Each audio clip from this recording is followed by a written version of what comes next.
serving his 4th term as president. Yay!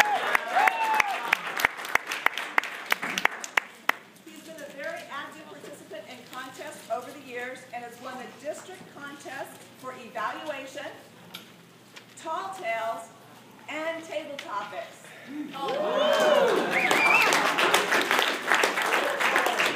And once Michael Desiderio gets out of Dobson Ranch, I might have a chance in the other one. That's his downfall, okay. Paul was introduced to the power of goal setting almost 40 years ago and has embarked on a journey which enabled him to achieve and, in some cases, exceed his wildest dreams. He became a trainer for the Zig Ziglar See You at the Top personal development program in 1985 and has been actively teaching goal setting ever since. During Paul's business career, he was a CPA for a Big 8 accounting firm, controller for one of the Valley's largest home builders, marketing director and president of a national design and fabrication company for over 13 years. For the past 7 years, Paul has been teaching a 4-hour goal-setting class for the ASU Masters of Accountancy program. His seminar today for Toastmasters will be a condensed version of that 4-hour class, a very popular program. Please help me welcome Paul Brunoforte.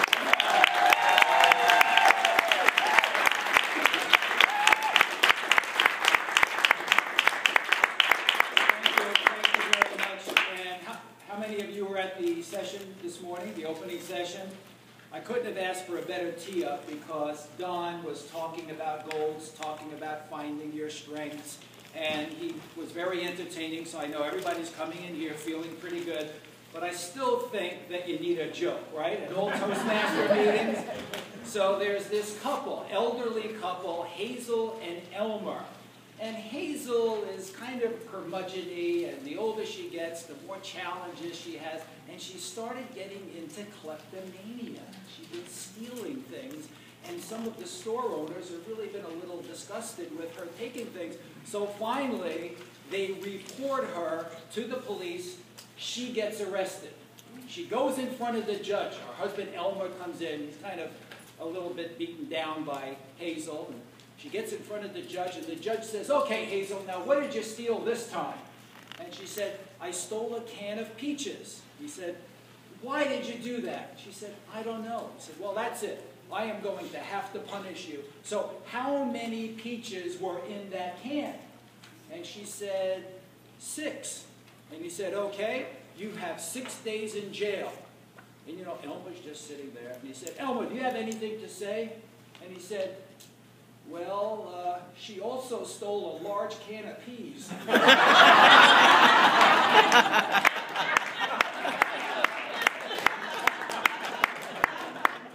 Okay, well, we want to have some fun today. How many of you have been to a goal-setting seminar before? Okay, everybody. I know everybody's been to goal-setting seminars, and so they come into this one to try to find out what's he going to do that none of the other people have done before. I wish I had a big jar of goal-setting pills. I would just pass that out to everybody. You'd go home and you'd solve all of your issues. It doesn't exist. So what we have to do is to train people to understand that the idea of setting goals is pretty easy. Accomplishing them are very difficult. So today the session is 50 minutes. It's going to be broken down into 2 parts. The first part, I'm going to be working on the most important thing, and that's right up here. This is what people need to understand. When you've set goals, and all of you have set goals, when you've gone off the goal, it happened here. But what we want to do is to get this working. The second half is the mechanics. And I have some new techniques for these mechanics that many of you have not seen before. So this will be something new. It's an actual tool that you would use. But for the first part of this meeting, please pay attention and try to understand that there's going to be some different information here. And first I have to teach you about listening. Now, this is a great group because this is Toastmasters.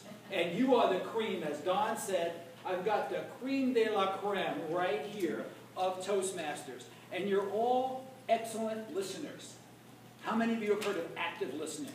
Okay, we teach active listening. Pay attention, lean forward, look at the lips, and nod and act and react to what's been going on. There's another thing, and it's called automatic listening. And this is one of the challenges that I have to deal with, and any instructor has to deal with in automatic listening. And by the way, this is 4 hours down to 50 minutes. So I won't cover everything on the slide.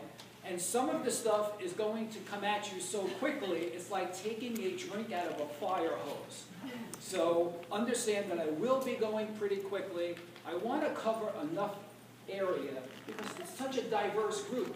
Some of you have great monetary goals that you've reached. You're here maybe for health or for relationships or for fun and enjoyment.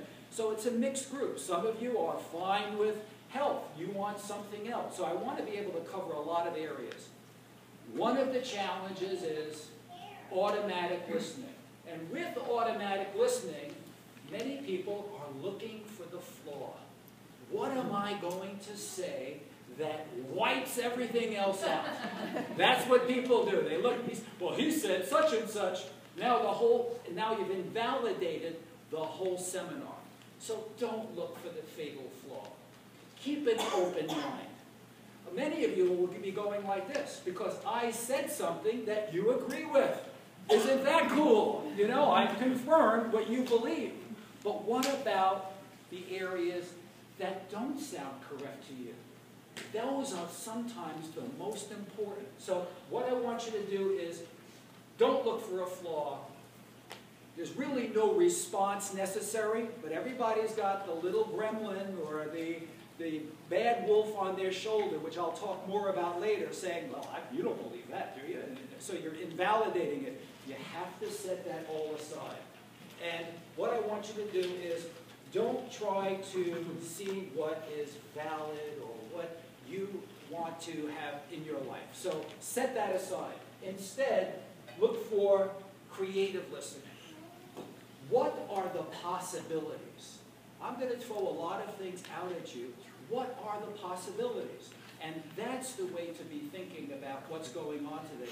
That's how you can turn some of your dreams into reality, is look for the possibilities, look for where there's alignment. So that's what we want to do this morning. This is what I typically have to deal with. These are the common attitudes. If at first you don't succeed, lower your expectations. And that's what a lot of people do. A lot of people do set goals, but they set small goals. They don't set big goals. So they've tried something one time, didn't work out, they lower their expectations. Secondly, motivation doesn't last. And Zig Ziglar has the best response for this. Neither does bathing, but we do it every day. Which is really true. And so today, a lot of you have come up and looked at the books that I have up here.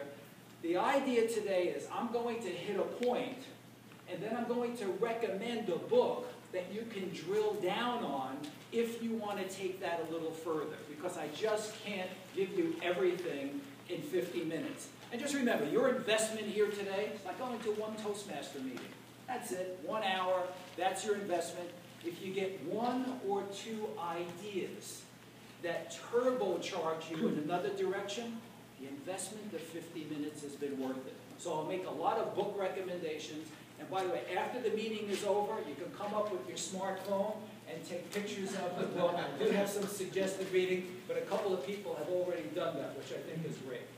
So, if it's so great, why isn't everyone doing it? Here's why. Statistically, less than 10% of the people set goals. So if you become a goal setter, you start writing down your goals, you start working your goals every day, and there's 10 people, you'll be the only one doing it. And you'll wonder, why aren't those other people doing it? Well, think of this. We live in a society of such abundance, but I just read a statistic that of baby boomers, the net worth of baby boomers, who, without counting the equity in their home, is under $100,000 net worth. Now, if you take out my cohort, which is the first 5 years of the baby boomers, it drops down to $50,000 net worth. These are people who do not have financial goals. They are just winging it, and they don't have a goal, because if they did, they would have a net worth that would enable them to retire without worrying whether Social Security is going to be there. Divorce. I was last night sitting with a divorce attorney. 43%, national average, 43% of all marriages end in divorce. And Christy McMurdy said to me, but in Arizona, it's much higher. They don't have relationship goals. They're not working on their relationship if 1 out of 2 marriages results in a divorce. And then one of the saddest statistics is health. Of 20 people over 20 years old, 33% of adults over 20 are overweight. An additional 35% are obese. That's 2 out of 3 people. They don't have health goals. What can solve most of this is having goals in those areas and working on those goals little by little. Now, I mentioned to you that I had talked to this group for about 8 years at ASU, and about 3 years ago, I decided that I was going to do this professionally. So I started a company called the Coaching Method, because I'm inspired by Olympians. When the Olympics come around, I have 4 DVRs at home, and in the middle of the night, they're going on recording. I love the Olympics. And I love watching the events. Lindsey Vonn, Bodie Miller, Shaun White. I love watching these people. I love the Summer Olympics. But what I love more is the stories, the up-close and personal stories. Because then it's revealed to us that these are normal people. Apollo Ono. This kid was a troubled kid whose father thought he would wind up quitting high school. Got him interested in ice skating.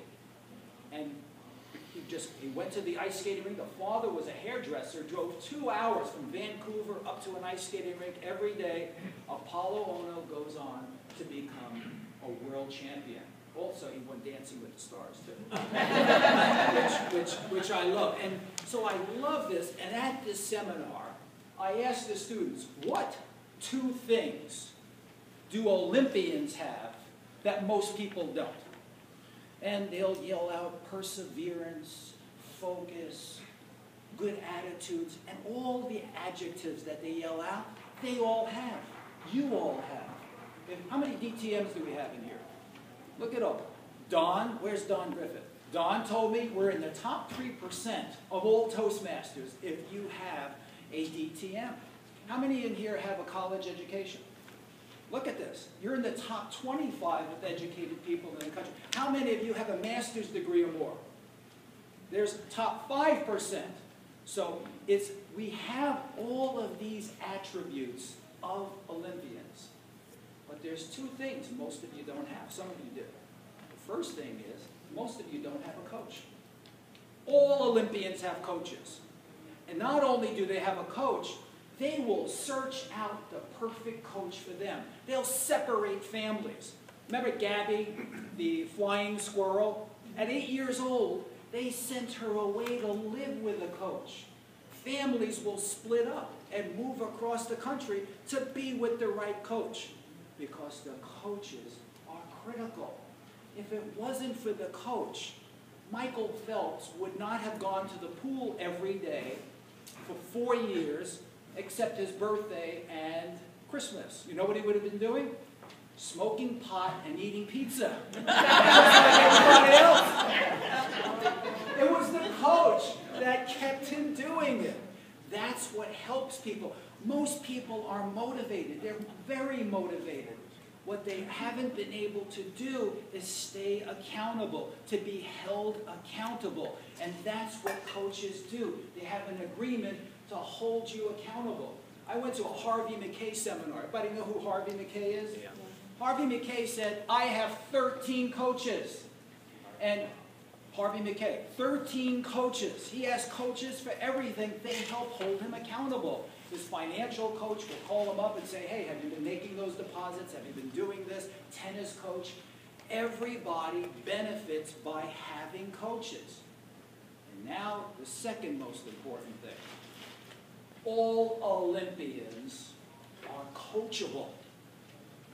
They actually listen to the coach. They do. They don't invalidate. They don't say, well, I don't think that's right, coach. They don't say that because if they have that attitude, you know what the coach will do? Get rid of them. They say, no, you don't qualify. So be coachable. It's one of the key criteria. People who are coachable, they're not looking for the fatal flaw. They're like a sponge. My wife and I love Dancing with the Stars. And every year when they introduce the 12 or 14 stars, and there's an Olympian there, we say, oh, there's the winner. And almost every year it happens. Apollo, elite athletes also in that. Emmitt Smith. Who would think Emmitt Smith? He looks like a fire plug. Could win Dancing with the Stars. But you know why they win? Because when the coach says, now, what I want you to do is go like this and put your thumb like that. Here's what they do. Is this it? Do I have it? Now, Kate plus 8? I don't know. This lady had 8 kids and has a show. I've never seen the show. She goes, when they go, do this, she goes, I can't do that. It hurts my wrist, and I'm not a dancer. She's not coachable. Therefore, she was one of the first people off the show. Okay? So, be coachable. Today, I'm your coach. And for today, please be coachable. And if I say something, you have a question, I don't know that I can answer long questions, but if you have a question, raise your hand because I don't want you to invalidate something. So if you think I said something really weird, ask me. Now, what I want you to do, though, I want you to do this. Take out a piece of paper, and I have some slips here. Take out a piece of paper. If you don't have a piece of paper, I'll give you one. I want you to write down the names of the 3 most successful people you know. Okay, and by this I mean someone you can actually talk to. Don't write down Warren Buffett or Bill Gates. Write down the name of the 3 most successful people you know that you have not, that you can call tomorrow or you can call next week. Okay? Do that. Now, oftentimes I do have people struggling because they don't know 3 successful people, which in itself is a challenge.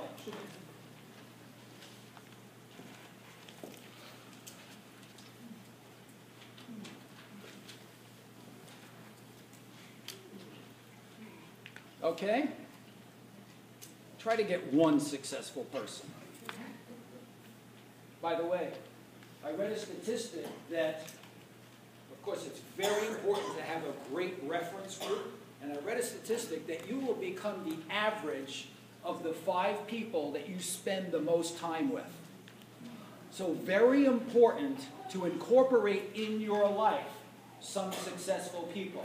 That's not why I want you to write those names down, but I would like you to call them if I say something that you think is not true.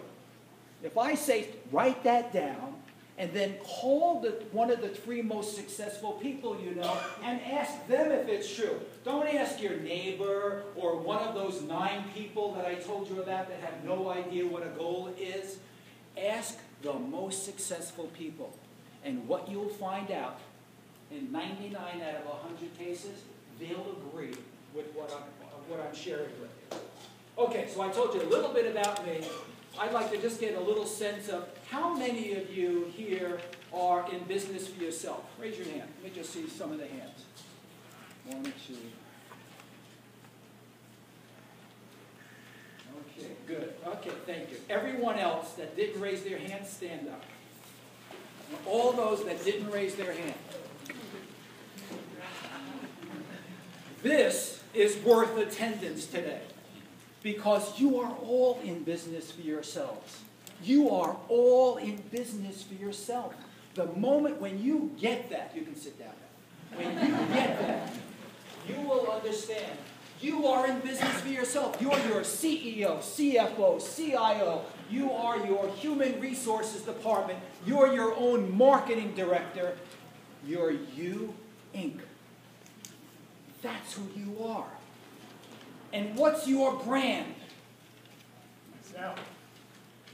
What's that? Myself. Good. Think about your brand. What do you want your brand to be? When you think of yourself as your own company, now you start understanding you would benefit by doing some of the things that companies do. Now, as an auditor, I was a CPA and I go into firms. One of the first things I would ask for is their business plan. Most people don't have a business plan. They don't even know how to go about getting a business plan, and they don't think that a business plan is necessary. But one of the first things I would ask them for is, let me see your pro forma for the next 3 years. Let me see your marketing plan. Let me see your information systems plan. As individuals, we should have the same thing. We would all benefit by having the same thing, having a financial plan. Now, some of you, I'm going to do a Marco Rubio.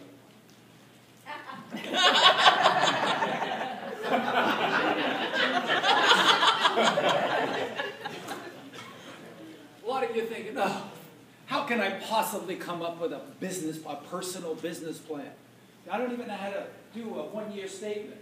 The good news is Zig Ziglar has made a business plan book for you. This is a performance planner, and it could be your personal business plan. It leads you through step by step on how to come up with a plan, how to come up with financial goals, how to come up with health goals, how to come up with relationship goals. And it's called, and go online. I get no residual from this. Just go to zigziglar.com, $49, a great book which could help you develop your plan for you, Inc. A very, very valuable tool.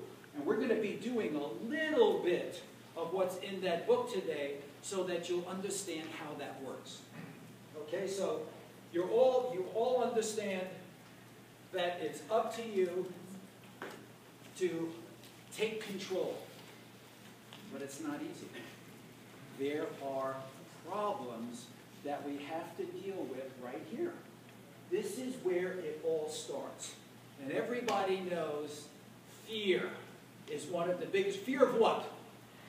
What's the big fear? Number one fear. Fear of failure. Fear of failure. Now, ironically, guess what the second one is? Fear of success. How can that be? Fear of failure, fear of success. What's some other fears? Public speaking. Fear of public speaking. I don't have to worry about with this group. Fear of looking like a fool. Fear of humiliation. Where did we learn that? High school. School. All through school. People learn, whoop, don't take a chance. You might look like an idiot. And so we really ingrain that so that at the time we're 18 or 19, we think that's us. Yes? Fear of the unknown. Fear of the unknown. Fear of commitment. Fear of risk. There's a gazillion fears. Here's the beautiful thing. Where's MJ? Oh, he's gone? When we're babies, we have two fears. Fear of loud noises and the fear of falling. Those are the only two fears that we are born with. Everything else, we were domesticated in. And it wasn't for bad reasons.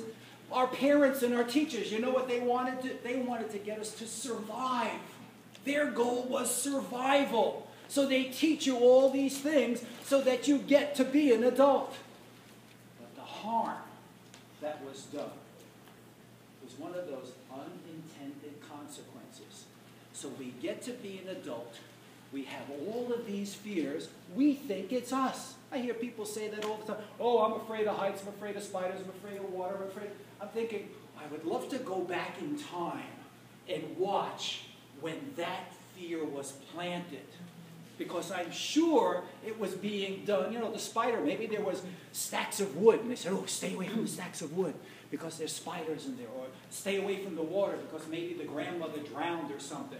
But we wind up with all of these fears. Those fears, now that we're adults, we can go back and evaluate and decide whether it's valid for us. The next one, by the time you have the fears, and then you layer poor self-image. How does poor self-image prevent us from setting goals? We don't believe it. What? We don't think we have it in us. We don't think we have it in us. We don't think we're worth it. We don't think we're worth it, Liz. That's absolutely it.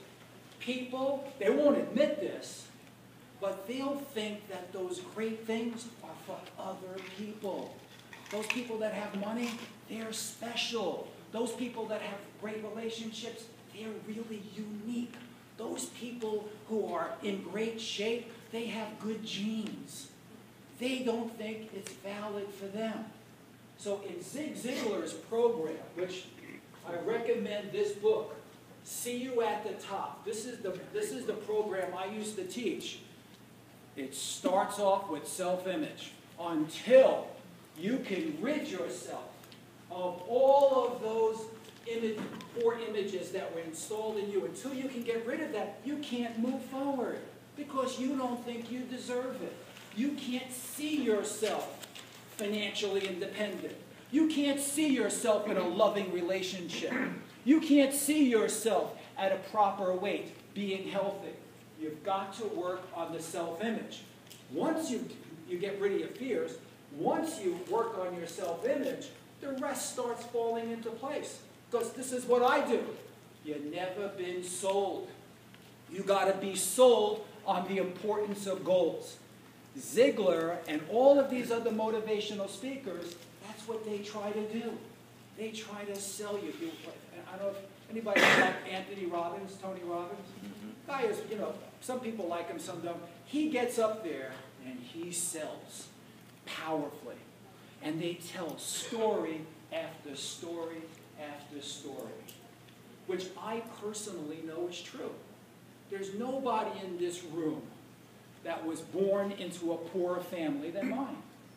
And there's nobody in this room, I doubt, that got a lower score on the SAT than I did. And I know that even with poor SAT scores, even being raised by parents who never had even a checking account, I know that you can create whatever it is that you want to create. You got to be sold on it. And I was sold on it by a person that most of you know. His name is Tex Earnhardt. Tex was my coach and mentor. I went to work for Tex in 1972. Now, I had never met a person like that before. I had never met such a powerful person. Anybody know Tex personally? No, Ted does? When you're around Tex, there's an aura. It just comes off. He is filled with energy. And I saw this guy, and I said, I want to be like him. And so he would, fortunately, it was back then he only had one dealership, and I was one of the managers at the dealership. Today he has 18 dealerships. So I used to sit with Tex at night, and we would just sit there like a guru. I was at his feet, and he's the master, and I'm sitting there, and he's telling me all these stories. And he walks around with his book. Back then, it was before a lot of people were into gold. He had everything he was eating. He wrote down everything that he ate. He wrote down how many miles he ran that day. He wrote down how he was progressing in getting his pilot's license. He wrote down everything. And I saw that, and I thought, wow, that really is fantastic. And so Tex got me to go to a lot of seminars. And the sales manager, Joe, and I, we went to the seminar, and we walk in, we were late. We go into the seminar, and we walk into the seminar, and the guy's on the stage like this. You become what you think about. You become what you think about. And he said it over and over again. And Joe, and we sat down, and Joe goes like this. Paul, stay next to me because I'm going to turn into a beautiful blonde. But that whole seminar was on the law of attraction. It really, and it was over and over again. And at the end of the seminar, he said, watch your thoughts. They become your actions. Watch your actions. They become your habits. And watch your habits, because that will determine your character. And watch your character, because that will determine your destiny. And that never left me. That is something that just stayed with me forever. Now, who can define character? Who wants to take a chance? It's tough, because you know, well, he's got good character or bad character. But it's tough, yes. It's who you are at the core. Who you are at the core. That's good. That's good. It's who you are when nobody's looking. Great. I've heard that. I've heard integrity is who you are, but that's good. Let me give you something you can write down and pass it on, maybe put it in a speech sometime. Character, this is from Earl Nightingale. Character is the ability to carry through,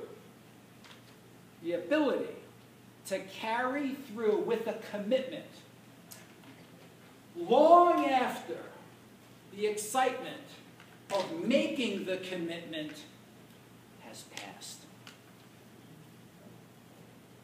See, I call this seminar goal setting and goal achieving because we have lots of good goal setters. They set goals all the time. Every January there's a gazillion goals set. But by March 1st, forget it. None of the goals have been achieved. Because people are great goal setters. They're not great goal achievers.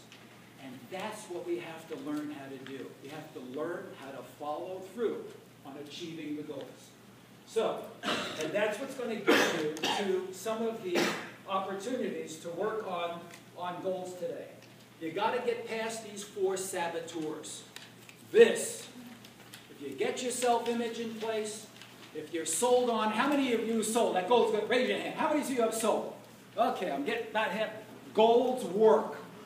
Okay, now, you start thinking about your fears. You get rid of the fears. You start thinking about, okay, what do I really want to do? My self-image is there. These saboteurs, you got to get past them also. It's like landmines. The gremlin. The gremlin is on everybody's shoulder. You think it's you. It's this voice going on constantly. And you get 3,000 to 4,000 thoughts a day from the gremlin. Sometimes the gremlin is quiet, and sometimes it has a bullhorn. The gremlin is going to rehash every mistake, every lie, everything you did that you're not happy about. It keeps replaying it. Because the gremlin works in 2 arenas. It works in the past, rehashing all of that so that you feel miserable. And then it has you apprehensive and fearful of the future. And that's the gremlin. That's what the gremlin does. For those, who has ever set a goal and failed? Of course, everybody does. Everybody sets goals and fails at some time. But when you fail, and this is almost a cliche, Thomas Edison, how many times did he fail? 5,000 or 10, or even know what the number is, 10,000? And what did he say? I found 5,000 ways that lights won't light up.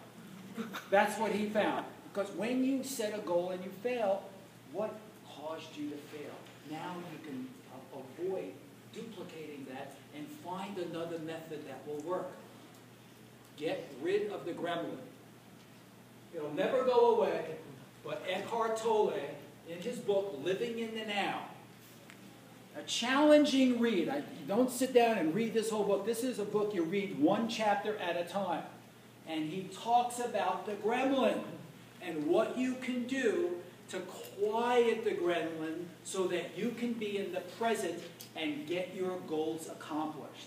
Great, great book. I think it was on Oprah Winfrey's read list. Assumptions. Okay, this is You went on a diet, you failed, so you assume that that's always going to happen. You tried to save money and you weren't able to do it, so you assume that's going to happen. Assumptions sabotage us. Because assumptions are assuming you're exactly the same now as when you failed that other time. But you've changed. You're different. We're always changing. We're always evolving. So you can't assume just because something happened before that it's going to happen again. You can rewrite it. You can create your own script. Interpretation of events. Two people can have the same thing happen. One person will think it's great, and the other person is going to think it's terrible. It's how you interpret it. Okay? It's the lenses that you have. The rose-colored lenses. It's optimism, pessimism. So you have to look at the interpretations, and are the interpretations correct? And then the toughest one of all is limiting beliefs. For 18 years, the first 18 years of your life, most of us didn't have any control on what went in, especially the first 10 or 12. We were just programmed. And a great book called The Four Agreements. Who's read The Four Agreements? Great book. Talks about our domestication. How we were domesticated and how all of these beliefs were given to us. And I mentioned earlier, it wasn't because anybody wanted to do something bad. But, you know, a parent could have yelled at you for something. That changed you. Just that incident. So we have to, and here's what a limiting belief is. Very simple. Any belief that's not working for you anymore. If you can stay aware and hear yourself, if it's not working for you anymore, it's a limiting belief. Some of our beliefs are good. But the ones that aren't working anymore, get rid of.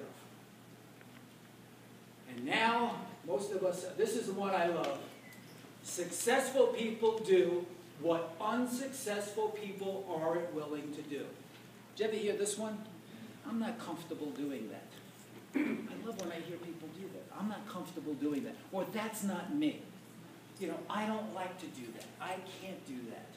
Those are the kinds of things that unsuccessful people will say. Successful people don't believe that. Okay? I'm going to skip through this pretty quickly. I love this first comment. Each moment describes who you are and gives you the opportunity to decide if that's what you want to be. This is called living in the now, being aware. If you can raise your level of awareness, you won't go on automatic pilot. We go on automatic pilot. Some people spend $6, $7 a day on lattes and all of that, and they have no money in the bank.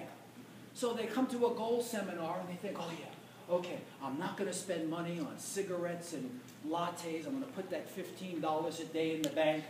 And then what happens 3 days later? They're driving down the road. They see a Starbucks. The car, years to the right, goes in there and they wind up with a latte and they buy a pack of cigarettes. What happened? They lost the awareness. They had this urge, they were feeling some pain, they were feeling some withdrawal, and they gave into it. In every one of those moments, you can change your life. That's what we're able to do. Okay, give up goals. Now we're going to get into the exercise portion. Give up goals and go up goals. I love give up goals. I was going to do a give up goals speech, but I ran out of time, so I can't do it. Give up goals. You decide to change. Tell everyone. Why should you? Let's think about what a give up goal. Name some give up goals. Lose weight. So give up eating garbage. Okay, so that's what you got to put into terms. It's give up eating food that's not good for you. What's another one? Smoking. Smoking. The biggest give up goal. What else? What else can you give up? Speeding. Give up speeding. Give up. How about give up yelling? Are you a yeller? There's people who are yellers. They yell at their kids. They yell at their husband. You can give up yelling. You can give up being inconsiderate.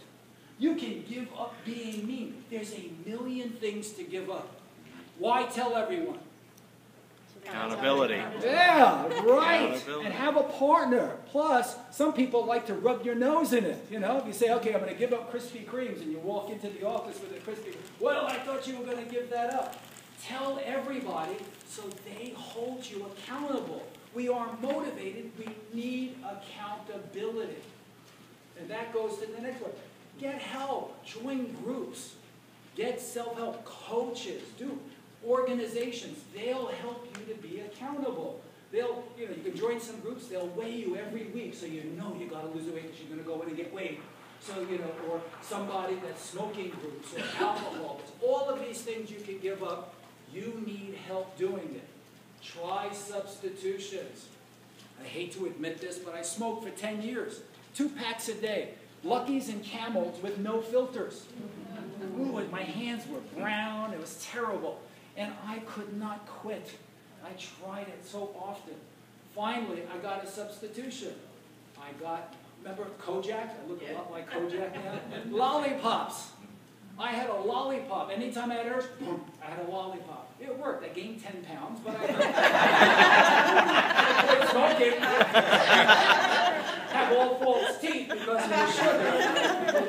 And you got to visualize yourself free of the habit. If you can't visualize, that's one of the challenges I had with smoking. I just couldn't. How can you go on in life? How am I going to have a cup of coffee in the morning without a cigarette? How am I going to do that? Or giving up eating, or giving up doing something. You have to be able to visualize yourself doing that. There's lots of material on being able to visualize that. Here's the key. Hold on tight for 21 days. Destructive habits. If you can give up smoking, if you can, whatever it is that you want, if you can give up spending money on crap that you don't need or doing this or that, hold on for 21 days. Amazingly, the urge starts going away. The pain of that withdrawal starts going away, and you will actually be able to get rid of those bad habits. Go-up goals. That's what a lot of people think. Now, when you work on give-up goals are great. Because when you work on give-up goals, what do you think really improves? Self-esteem. Self-esteem. Most of the give-up goals are the things that the gremlin is talking to you about. It's the give-up goals. And you can't scare people into doing it. I love this. I used to ask who smokes, but everybody lied and they wouldn't raise their hands anyway. But you can't scare people into things. These are cigarette packs from Europe. And I know some of you are from Europe. It shows a heart that's completely rotted on the pack of cigarettes. Look at this one. Look at the letters right here. Smoking seriously harms you and others around you. Look at that. In our country, they don't do this because of the smoking lobby. Smoking can cause a slow and painful death. You like it? Do you know where I got this from? From people who were smoking next to my wife and I in Las Vegas. They put it down and said, "Can I have that?" They didn't care. They didn't care. Could you hand me that? So go-up goals. Decide to change. Go-up goals are really fun because go-up goals, that's where you're writing your new script of who you want to be. So I love go-up goals. I recommend get those give-up goals, get those going. And I'm going to teach you, you can do many, many things. A lot of times people, take off my jacket here because I'm getting excited. A lot of people, anybody can achieve one goal. Achieving one goal is easy. Who remembers it? Anybody remember Ed Sullivan? Okay, remember the guy with the plates? He'd put a plate in there, and he'd spin one plate, then he'd put another. He'd have 9 plates going, and they played that music. Well, you know, just imagine this guy when he first decided it could be what he is, a juggler. He had 1 stick, 1 plate, and it must have been really difficult to get 1 plate going. But he learned how to get 1 plate going. Then he got 2 plates going. He had 9 plates going. It's the way it is with goals. You can get 1 goal going. You can get 2 goals. You can have 8 or 9 goals going. Everybody in this room can do that. What do you have to do first? First goal. believe you can do it. You got to believe that you can do it. And there's great examples of people who do that. So decide, I'm going to change. Tell only those who will help you. Why do you think that's the case? They'll never do that. Well, because the ones who won't help you will tell you reasons why you won't be successful. Absolutely, Rick. That's absolutely. People will say, well, how are you going to do that? You know what they're doing? They're sharing their fears with you. Okay, so you say, I'm going to go do this, I'm going to go do that. Now you've created a contrast. You're doing this, you're leaving the group, you're doing this. They're going to let you know all the reasons why they don't do it. So only tell those people who you know will 100% support you. And I'm talking, maybe you don't tell relatives or close friends either, because friends wish you well, but not too well. Just remember that. So you got to be 100% sure. And then you have the 7-step goal process, which is what we're going to work on today. I have all of this, but I'm going to run out of time, and I want you guys to have this exercise. So we're going to go through the 7-step process. But first, everybody have your wheel of life in front of you. Some of you I know are familiar with this. We need one wheel of life over here. Did we run out? Yeah, we need more back here. Okay. They told me that there was 50 people would come. I printed 60, and I made some more. Here we go. Back here. One right here. I think they'll hold that one. Okay, so you got the wheel of life in front of you. The wheel of life is just a suggestion of some areas that you can consider for goal setting. Okay? And what I would like for you to do, and don't look over anybody else's shoulder, this is very, very, very personal. On a scale of 1 to 10, 1 being the worst and the 10 being ideal, where do you feel you are in your heart relative to those particular areas? So if you look at career, at health, where are you? Are you a 5 in your mind, not compared to anybody else? Where are you on that scale? Okay? Put a dot on that scale.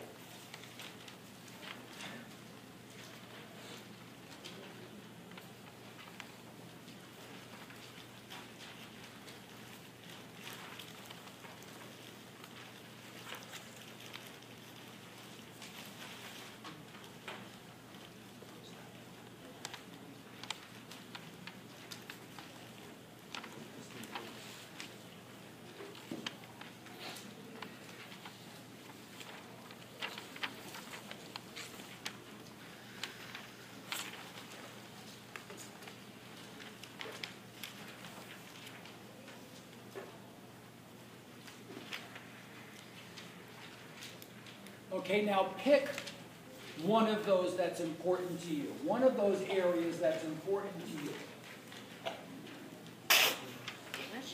Pick an area where you have a 6, anything a 7 or less. Pick, you know, if you rank in the top 3, one of those that are 7 or less, pick that one. And here's the question that you can use later on, since we're running out of time. I don't have time for you to do this exercise. Here's the question I want you to ask yourself. For instance, tell me some areas that you guys picked, just so I can get an understanding. What? Health and aging. What are some of the other areas? What? Parenting. Okay, so pick an area that you have a 6 or a 7 in. If you have a 10, then that's great. You don't have to work. You got that plate spinning pretty well. Ask yourself this. What would you have to be, do, or have to move up 2 slots?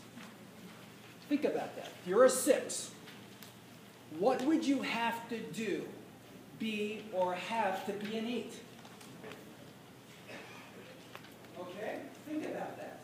That is the material for a goal. Okay? You've got to quantify that. For instance, I've had people say they're a 7 or 6 in personal development. And I say, well, what would you have to envision to be a 9? They'd say, well, I'd have to be reading some good books. I would have to be attending a seminar occasionally. I'd have to join Toastmasters. That's what you start with your goals. Now you turn the page over, and there's a worksheet for you to be using for all of those areas. You can go home and work on this in all of those areas, and then put into the first box is identify that goal. Okay? Then, major obstacles. What are the obstacles? Write down the obstacles. Some people say, well, don't put down the write down the obstacles, because now you're going to know where the landmines are that you can be avoiding. So know what the obstacles are. What do you need? What skills or knowledge do you need in order to accomplish that goal, to move up those 2 spots? You have to identify that. Individuals, groups, what kind of help can you get? We all need help. Nobody does this stuff alone. Anybody who tries to do this stuff alone, they're the ones not achieving. You have to have assistance in doing this. My assistant lives with me and has been my wife for 31 years. She could teach this seminar, so it's so great having someone that holds me. If I say something, there's misaccountability right there. You live with that. And then you've got to write down an extensive list of benefits. You've got to know what the benefits are. Those benefits are what's going to help you get through when the gremlin is sitting there screaming at you. You've got to be thinking, that's what I'm doing this for. That's why I want to get there. Plan of action. It's an action step. What do I have to do? You start with, and if you can only do a tiny bit, let's say you want to start reading. Just read 15 minutes a day, 10 minutes a day. But don't let a day go by without moving your goal just a tinge. Move it just a little bit. And then finally, you need a completion date. Now, if you don't meet the completion date, don't throw the goal away. Recalibrate. But keep moving it forward. Sometimes you have to change the dates, but have a target initially so that you have some kind of pressure on how to have those accomplished, how to get that accomplished. Okay, guys, I ran out of time. I tried to condense 4 hours down into 50 minutes. I'm available to be talking later on. There's some good books up here. Take some pictures. A great book, Good to Great. You know what the enemy of great is? Good. Good. That's what keeps people from getting great, because they're good. They're okay. They're just holding things. They don't want to take a risk. Good is the enemy of great. If you're good in something, think about what it would take to be great. That will enable you to have another goal. And now I will return control to our host. Thank you so much.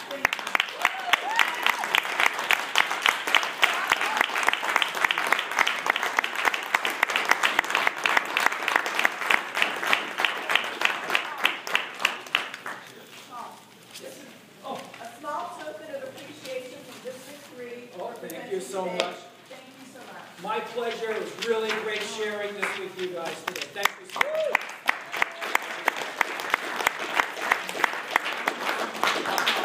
Now, if you wouldn't mind taking just a brief moment and fill out the evaluation form, we will have people at the back doors willing to collect those from you so that we can call and get your feedback. Thank you so much for attending today's conference. Oh,